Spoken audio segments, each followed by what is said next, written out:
Hi everyone, this is Melissa the Stamp Doc. Today I'm going to share with you a technique I am calling floating cardstock strips. This technique makes these strips look like they are coming right up off of the card. I've shared these both on Instagram already and they've been very popular, so I thought you might want to take a look and see how I created them.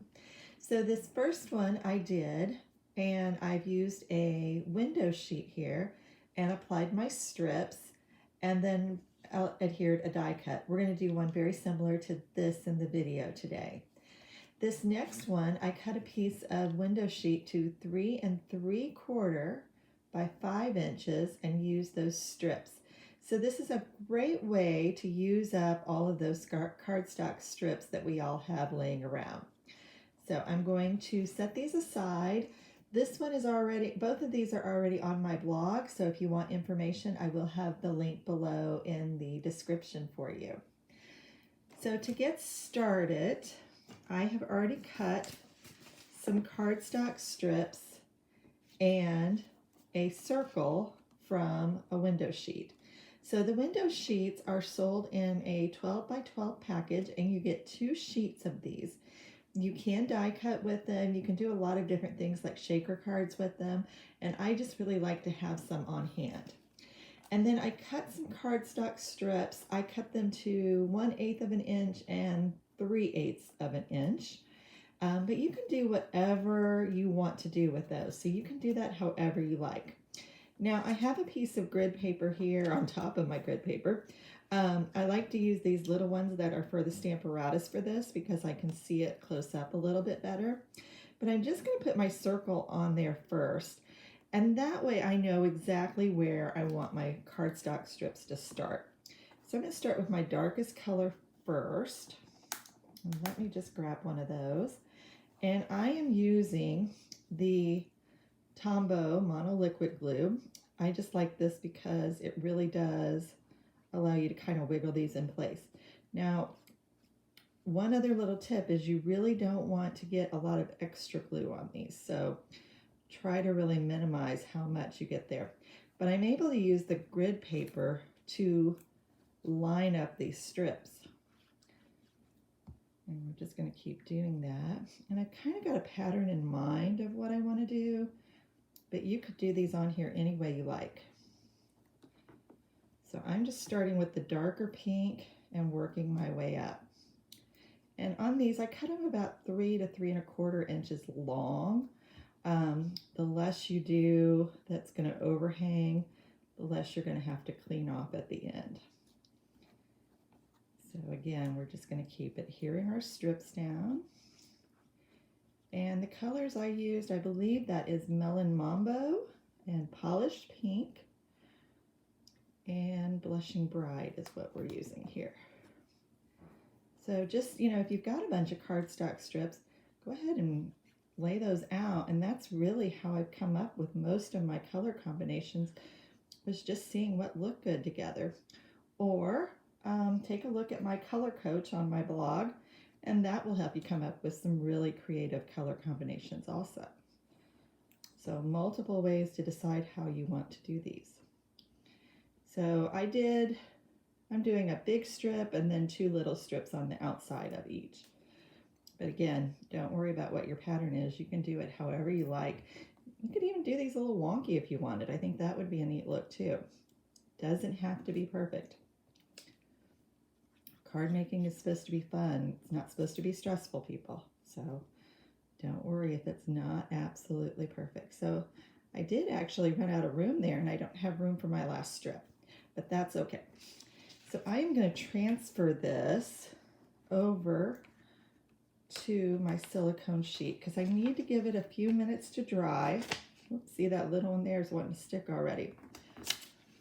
All right, and I don't want those, well, I don't want them to slide like that one is. Let me see if I can move them apart. It's okay.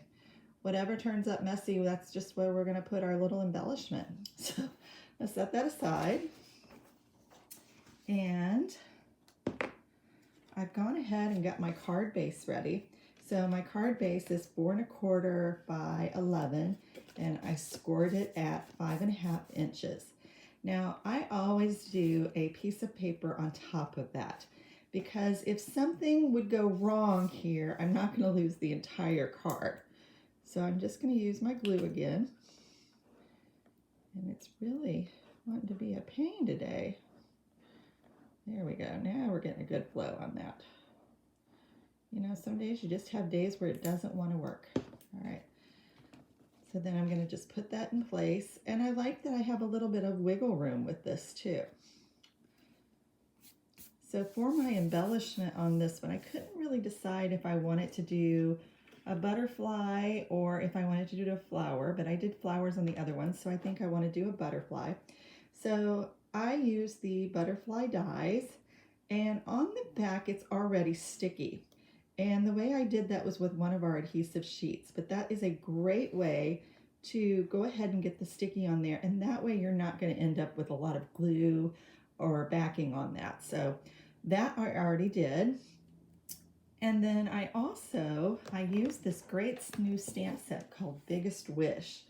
And I think this is going to be really, really popular. I love that it has all these big, bold greetings. And I went ahead and stamped hello in polished pink. I'll just show you that. And I fussy cut that out. And I love that all of these are so simple that you could easily fussy cut them.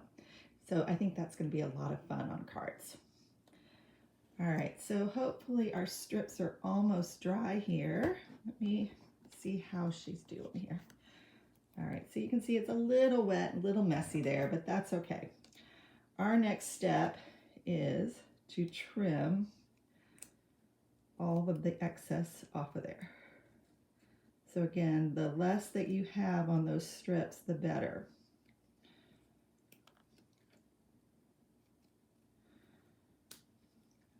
Let's get all that off of there. And yes, I will have to clean my scissors later. They're not going to be very happy with this, but you know, anything for the art, right? We'll just get the rest of that off. All right. And again, I'm going to cover that little stain there. That's not a problem. I can work with that. I put all my little goodies there. Now, the way we get this to float is we're going to use the dimensional strips, the adhesive foam strips. So they look like this, and I'm just going to take one off. Let me flip this over, and on my wider strips, I've got room to hide those behind there. So this is what I did even on the pattern that had the big panel of these. I just went ahead and put my strips on the back wherever I could hide them. So you don't have to have a ton of them, but just a few there. And I think what I will do, that's what I'm going to do. All right, so I'm going to peel those off. So it doesn't take very much of those. Get that out of the way. I'm going to put our little circle right up there at the top. And I want to find my little butterfly again. Let's see what I did with him. Sure, I'm not the only one that does that.